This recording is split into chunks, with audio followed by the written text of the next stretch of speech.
एक दिन राहुल अपने दोस्तों के साथ मॉल में घूम रहा था। अचानक उसकी नजर एक नए स्मार्टफोन पर पड़ी। लेटेस्ट मॉडल, सिल्क डिजाइन और वो भी डिस्काउंटेड प्राइस पर। राहुल के पास उस वक्त इतने पैसे नहीं थे, लेकिन उसने सोचा क्यों ना बाय नाउ पे लेटर का यूज कर लूं। बस कुछ क्लिक और फोन उसका हो गया। अगले महीने सिर्फ छोटा सा इंस्टॉलमेंट देना था, वो भी इंटरेस्ट फ्री। राहुल खुश था। उसने सोचा कितना आसान है। लेकिन कुछ महीने बाद राहुल को एहसास हुआ कि उसने BNPL यानी बाय नाउ पे लेटर से और भी चीजें खरीद ली थी। एक लैपटॉप, एक स्मार्ट वॉच और एक हॉलीडे पैकेज। अब हर महीने उसके इंस्टॉलमेंट का बोझ बढ़ता जा रहा था। सैलरी आती और BNPL के पेमेंट में चली जाती।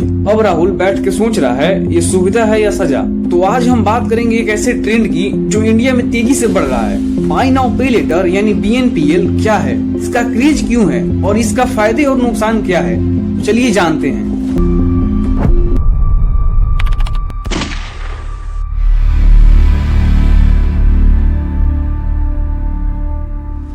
सबसे पहले समझते हैं कि बाय नाउ पे लेटर क्या होता है। ये एक ऐसा पेमेंट ऑप्शन है जिसमें आप कुछ भी खरीद सकते हैं और पैसा बाद में छोटे छोटे इंस्टॉलमेंट में देना होता है।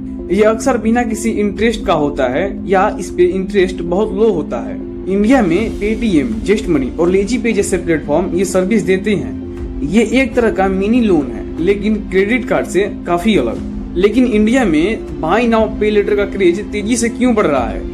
एक रिपोर्ट के मुताबिक बाय नाउ पे लेटर का मार्केट 2025 तक 10 बिलियन तक पहुंच सकता है, वो भी 40% CAGR के साथ। तो आखिर रीजन क्या है? यंग जनरेशन, आजकल के मिलेनियल्स और जेनजी को हर चीज जल्दी चाहिए।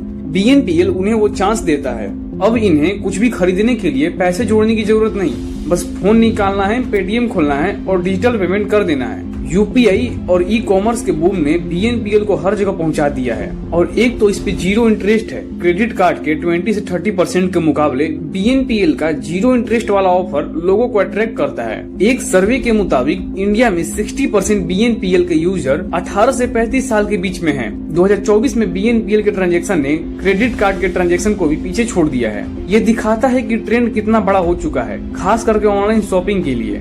हर चीज की तरह इसके भी कुछ फायदे और कुछ नुकसान हैं। तो आखिर फायदा क्या है? फ्लेक्सिबिलिटी, पूरे पैसे एक बार में नहीं देने पड़ते, जो बजट को आसान बनाता है। नो एक्स्ट्रा कॉस्ट, अगर आप टाइम पे पे कर देते हैं तो जीरो इंटरेस्ट लगता है। और एक्सेसिबिलिटी, लोगों को क्रेडिट कार्ड के लिए बैंक के चक्कर लगाने पड़ते हैं, लेकिन इसमें ऐसा नहीं है। इसमें बस एक ऐप से काम हो जाता है। और नुकसान है ओवर स्पेंडिंग, लोग सोचते हैं बस थोड़ी सी EMI है और जरूरत से ज्यादा खरीद लेते हैं। जो चीजें उन्हें नहीं चाहिए या जो नहीं आई है, लोग उसे भी खरीद लेते हैं। हिडन चार्जेस, अगर आप अपना इंस्टॉलमेंट टाइम पे कर दिए तब तो ठीक है, लेकिन अगर एक भी इंस्टॉलमेंट मिस हुआ तो लेट फीस और पेनल्टी भी लगती है। राहुल जैसे लोग एक BNPL के बाद दूसरा लेते हैं और डेब्ट बढ़ता जाता है, जिसका रियलाइजेशन उन्हें बाद में होता है और ये आपके बजट को बिगाड़ सकता है, जैसा हुआ अंजलि के साथ। मुंबई की अंजलि एक यंग प्रोफेशनल हैं। उन्होंने BNPL से एक स्मार्टफोन खरीदा। उन्होंने सोचा EMI तो छोटी है, मैनेज हो जाएगा। लेकिन उन्होंने जल्दी ही क्लॉथ्स, गैजेट और ट्रेवल पैकेज भी BNPL पे ले लिया। एक दिन उन्होंने अपना बैंक बैलेंस चेक किया तो शॉक हो गई। लेट फी के साथ साथ उनका बजट बिगड़ चुका था। ये दिखाता है कि BNPL का यूज सोच समझ के करना कितना जरूरी है। अगर आप सोच रहे हैं कि BNPL का यूज सिर्फ इंडिया में हो रहा है तो आप गलत हैं। ऑस्ट्रेलिया में 30% एडल्ट BNPL यूज करते हैं और US में भी ये तेजी से बढ़ रहा है। अगर इतने लोग पैसा खर्च कर रहे हैं तो इसका इम्पैक्ट इकोनॉमी पे कैसे आता है?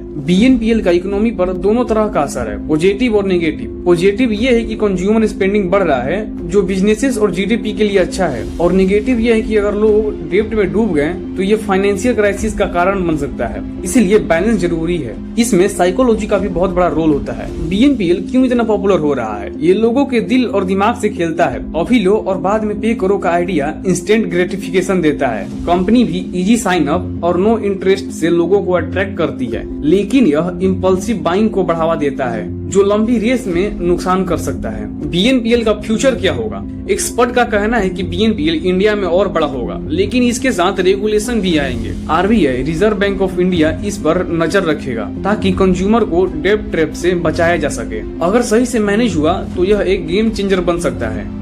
तो अब आते हैं वीडियो के कंक्लूजन पे। बाय नाउ पे लेटर एक दो धारी तलवार की तरह है। यह एक शानदार सुविधा है अगर आप इसे स्मार्टली यूज करते हैं, अपने बजट में रह के सिर्फ जरूरी चीजें खरीदते हैं और इंस्टॉलमेंट टाइम पे क्लियर करते हैं, तब तो अच्छा है। लेकिन अगर आप इसके चक्कर में अपना कंट्रोल खो दे तो ये आपको डेप्थ के गहरे कुएं में धकेल सकता है, जिससे बाहर निकलना मुश्किल हो जाता है। ये आप पे डिपेंड करता है कि आप इसे अपना दोस्त बनाते हैं या दुश्मन।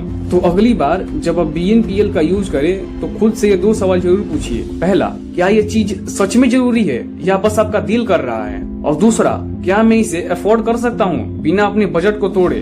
BNPL एक टूल है, इसे अपने फायदे के लिए यूज करें, ना कि नुकसान के लिए। अगर ये वीडियो आपको थोड़ा भी इंफॉर्मेटिव लगा हो तो वीडियो को लाइक करके चैनल को सब्सक्राइब जरूर कर लीजिएगा। तो मिलते हैं अगले वीडियो में अगले टॉपिक के साथ।